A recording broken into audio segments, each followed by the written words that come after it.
Welcome to my backyard tie-dye video.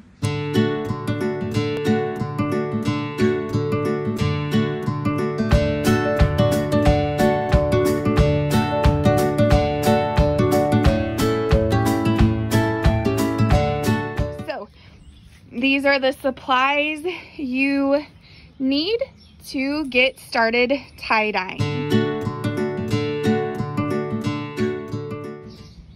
Alright, so your first step you're going to want to do is find kind of a flat surface. I'm out here on my patio table. You're going to want to start in one corner, and you can choose any corner of the shirt. You could choose one of the bottom corners or one of the sleeves as a corner. For this one, I think I'm going to start in one of the bottoms. So you'll want to get out a rubber band. Start in a corner by gathering up the fabric, and then you'll just simply wrap the rubber band around. I'll show you what that looks like. So here you can see that I have this rubber band wrapped around pretty tight, and I started with one corner of the shirt. So you're going to just take your rubber bands, and once you get your first one on, so here's the full shirt again, if you can see that. I've taken one corner, and then you're just gonna let the rest of the shirt just kind of hang down. And then you can place and space out your rubber bands at any width you would like. This is kind of going to be the signal for where you change colors or where the majority of like the white is going to be. And you want to get the rubber bands fairly tight. So I don't know if you can see how tight I have that. So pretty tight. Ignore my gross nails. I figured I wouldn't fix them until after I got finished tie-dyeing because they'll probably get all different colors. So you're going to keep going on down your shirt, and here in a second I'll show you the finished product. So I've done these two pretty close. I can make a bigger space for the next one and come down here if I wanted. However you want to space them out, you can make them really close if you wanted a lot of little stripes to your shirt, or you can space them out big and have just a few big stripes. I'm going to do mine about medium and keep going. So I'll show you the finished product here in just a second. So here's that first finished product. Remember, this is the shirt where we gathered one corner to kind of make that rainbow effect. All right, this is step 2. This is where you'll need your soda ash. So you're going to want to fill a bucket with a gallon of water. So here's my bucket. And then stir in this entire packet of soda ash. Once you get it stirred in and completely dissolved, then you're going to throw in your shirts for 20 minutes. And then I'll show you the step to do after your shirts have soaked for 20 minutes. All right, so while your shirts are soaking in the soda ash, this is the next step. I would go ahead and prep up your dye. So I have one of my dye kits here. I'm gonna go ahead and get it opened up. Several things come in your dye kits, usually some bottles. And then they often come with instructions, and it'll show you how to do different folds. So this one has a couple of varieties to show you on the front, and then it'll kind of show you how to do that on the back. So there's also other suggestions in these. They kind of are a really great kit. And it also comes with the instructions right here on the side. So I'll kind of walk you through the instructions. All right, so first, you're gonna notice on your bottles, there's a thick black fill line. Oh, and here's those gloves and some rubber bands I was talking about that come in the packets as well. So what I do first, take the big cap off. You wanna make sure you keep track of this little color cap on the top of the spout. That'll kind of help you know which colors are which, because sometimes the colors look very similar when they're really dark. So keep that and set it aside. Then, since I'm doing this outside, I wanted to have a little more ability to pour slowly, so I have a thing of water here. And then I'm going to use my funnel, okay? This is so that I can kind of slowly gauge where I'm pouring. Now remember, I'm gonna pour until I get to that line. I recommend going slow so you don't have an overflow, because then you get dye everywhere, but that's also why you're wearing gloves. So pour slowly and get it pretty close to that fill line. If it goes a little more, that's okay. I went just a scotch more, but I didn't overflow. So knock off the excess dye at the top of your funnel, set that aside. Then you're gonna want to screw your cap back on and make sure it's screwed on really, really tight. Like really tight. Double, triple, quadruple check that, because I have done this quickly before, not screwed the lid on, and well, let's just say I was wearing my dye. So now you can kind of see there's some still dry dye at the bottom. You're gonna wanna shake this until you can't see that anymore. So give it some really good shakes, which that's also why you only fill to this line. It leaves a bubble in there so that you can flip it upside down and really get that dye shaking around. I also recommend taking your pointer finger and putting it over this little cap while you're shaking, so you also don't have another explosion that way. Learn from me, children. I've worn dye all over my face in the past, and although hilarious, it is not the funnest to have to go to a grocery store with like splatters of dye across your face. Or because my hair is blonde, it like dyes my hair, and it's crazy. So give it a good shake until you feel like it's fully shaken and all the dye is absorbed in the water. So you're gonna get a good saturated color when all of your dye is dissolved. So I think I've shaken it enough. I don't see any more clumps or things, and if you're outdoors, it works really well because you can hold it up to the light to kind of see if you got the dye mixed well. So I think I did, and so I'm gonna go ahead and fill the rest of these bottles, and I will show you the next step after this.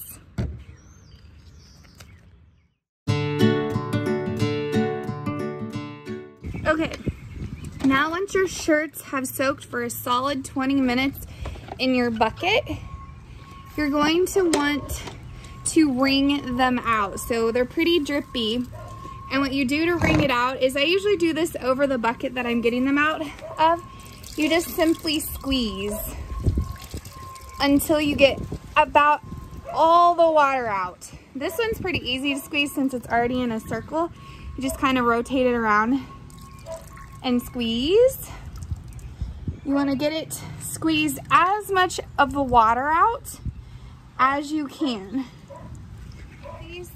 I recommend having another bucket on hand, probably not your dirty garden bucket, but another bucket to lay these in whenever you've got a lot of the water out. So this is pretty good. I'm just getting some drips as I'm squeezing still and pressing. So just see there's barely any water dripping out of that. It's ready to go on to the dyeing. So I'm gonna finish squeezing the rest of these out, and then I'll show you the next step after you squeeze. Okay, for this next step, this is where you're gonna get messy. So you're definitely gonna wanna put your gloves on. Since you all will be at home when you're tie-dyeing, like I said before, number one, definitely dye outside if you can, because this part gets messy as you're about to see. So you're gonna wanna have a setup area. I prefer to do it over the grass. So take your dye bottle, you're gonna pop off the lid carefully, set it somewhere where you don't lose it. I usually lose these things all the time. And then you're gonna start putting dye on the fabric. So you wanna cover up all the visible white parts that you see. Now, you don't wanna soak it so much that it's really, really drippy, because then it'll bleed too much and you won't get a good white portion in the areas where there's a rubber band. So, as you can see, I've just kind of covered all of my white with just little bitty squirts of the dye. It is dripping a little bit, but that is okay. Then you can move on to your next color. I'm gonna move on to purple, my favorite. So here you can go to the next section and then start putting your dye on there. So, as you can see, like I did before, I'm just putting them over all the little white spots. I'm not really squeezing the bottles so much as I'm just kind of letting gravity do the work to get the drips to come out themselves. So, all right, I'm gonna go on with some more colors. I'm gonna do teal next. Now you're gonna see I've gotten some fingerprints on here. That's okay, once you cover it up with another color, you won't really be able to see that. So I'm gonna go in with my teal. This is a bigger section, so it is gonna take a little bit more dye. Just making sure that I'm getting all the white on the shirt covered. Now, do not squeeze. When you squeeze an area that has dye in it, it will cover up any inside patterns that you're creating with your rubber bands. So you want to be gentle with your tie-dye after you've gotten it dyed. Now, when you have loose pieces of fabric like that right there, you can just gently put the dye on that and dye that as well. Remember to cover up as much of that white as you can. If you get a little squeeze happy with your dyes, what'll happen is you'll use your dye up too quickly, so you won't be able to do as many shirts. All right, so this shirt is done. What I would do is the next step, you're gonna need some Walmart sacks. And I think I forgot to show those as a kit in all of the supplies. But what I'm gonna do next is bag this up, and then I like to set these aside for a good 24 hours to really let the colors soak into the fabric, and it helps them stay darker and more saturated. And then we'll unwrap these tomorrow and wash them. Okay, so I'm gonna go get a Walmart sack and bag this guy up because it is ready. Like I mentioned before, once you have all of your tie-dye done and bagged up, it's good to sit for at least 24 hours.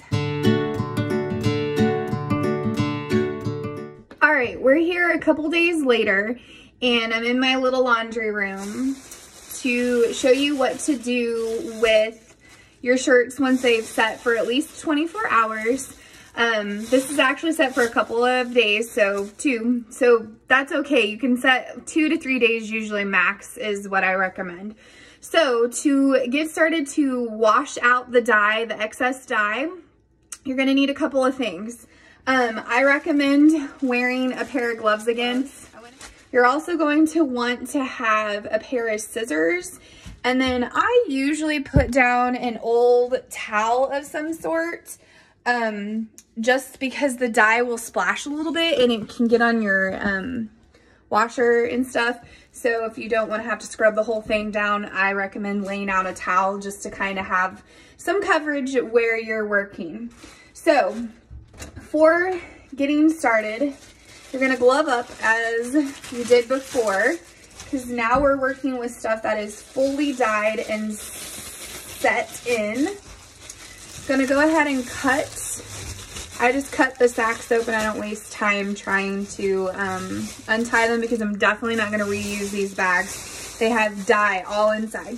So here's what it looks like when it's in the rubber band, and then you'll notice the colors didn't bleed too bad. They stay pretty where you put them. And then you're just gonna go ahead and go through and snip the rubber bands. You do wanna be careful not to snip into the fabric, or you will have some holy clothes, or whatever fabric you're dyeing. So I usually do that over, and I'll tip you down so you can see. I rubber band them over the sack that I'm taking them out of, so that the rubber bands can just fall back into the bag.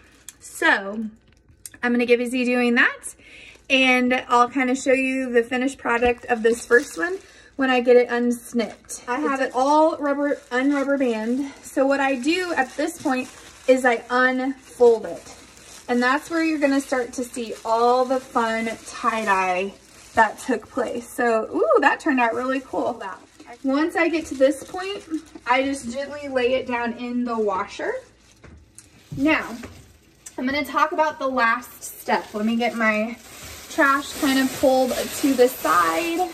Again, this is why having a old dirty towel, or not dirty towel, probably a clean towel, old towel down will save your washer and dryer because dye will get everywhere. So for the next step, for washing your stuff, I do 2 washes. The first wash, I set I'll show you my settings here. I set it to just do like a normal wash, and then I set it to the cold, and I add no detergent in my washer. So here's how I have them. They're all laid out in the washer itself. It doesn't matter if they're mixed in with other shirts. It'll all end up washing out in the wash. So I set on first wash, cold, just a normal cycle. You can even do like a quick rinse cycle if you have that option on your washer. When on my old washer that was like from the 90s, I just had an option of hot, cold, or warm, and regular or heavy duty cycle. So I always just chose normal, and then I chose cold water. Cold water is key because it will do 2 things. It'll help your colors stay in the fabric. And then the second thing is it'll help them from bleeding. The bleeding of the colors won't be as much. Okay, so that's wash number 1. No detergent, just simply rinsing out the dye. Then I go back for wash number 2, and that's when you can just wash normal. Usually when I do the school, when I do the kids a shirt, I use a kid sensitive wash, just in case I never know if I have somebody who's has an allergy to a liquid. So I use something like this, but afterwards I just use a standard laundry soap. This is my normal everyday laundry soap, and I go ahead and use fabric softener for the second wash. You basically just wash it like normal clothes. And then same with drying it, you just dry it with normal clothes after the second wash. So I'm gonna get this first wash going, and then I will probably go ahead and do the second wash with the soap, dry them, and then I will show you the finished product. So see you in a bit.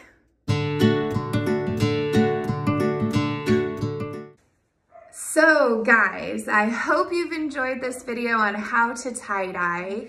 So I wanted to close out by showing you some of the tie-dye that we did in this video and how it came out of the wash and looks as a finished product. So first, here is the pillowcase that I tie-dyed. So this was one that I grabbed over here from the corner. Then here is the spiral. And here is the bullseye one, or the sunburst, is depending on what colors you make it. And finally is the one where I call this the rainbow. We gather it in one corner and it kind of has the circle, the arch is like a rainbow. So those are all the things we tie-dyed in this video. I really hope you get to tie-dye something this summer. Show me any pictures of anything you tie-dye, because I just absolutely love tie-dye. So it's sad to miss tie-dyeing with you this year, but I really hope that you enjoy the bookmark I sent you guys, and I hope you have a great rest of the summer. We would usually wear our tie-dye shirts all together on the last day, but every time you read a book, I hope you use the bookmark and remember all the fun times we had this year in class, and just how much I miss you guys and can't wait to see your faces again. So have a great summer. I'll talk to you guys soon, and see you later. Bye.